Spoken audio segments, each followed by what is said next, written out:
Hello mga kachisflix! Mainit-init pa na issue ang pag-uusapan natin ngayon. Ating kilalanin ang viral at trending sa social media ngayon na si Inglesera Girl at Golden Retriever Boy. Si Inglesera Girl ay nag-private na ng TikTok account niya at Facebook account. Pero may isa siyang Facebook na siguro ay luma na at di na niya naa-access. Tingnan natin ang mga larawan ni Inglesera Girl or Ali. Mukha namang maganda at may itsura si Ali.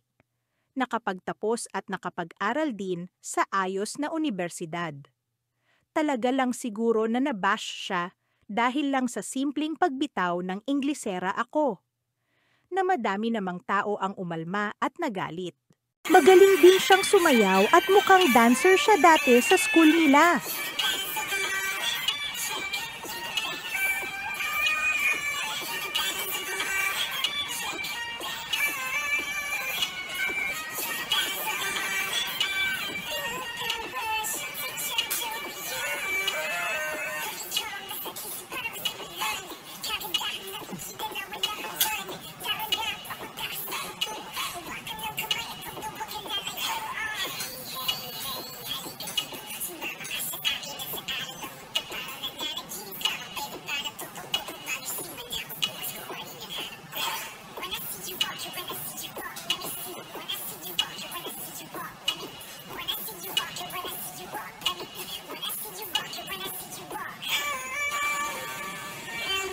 Si Golden Retriever Boy naman, or Josh ang pangalan, ay walang Facebook, kaya walang masyadong impormasyon sa kanya.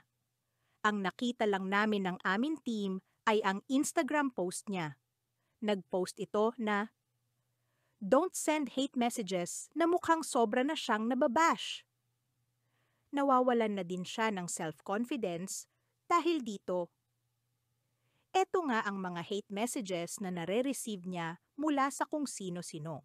Tingin nyo mga kachisflix? Deserve ba nilang dalawa ang hate na natatanggap nila? Tao lang din sila na may kanya-kanyang ugali.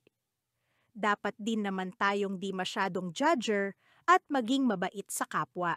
Subscribe para sa mga susunod na ulat at chismis. Chisflix sana!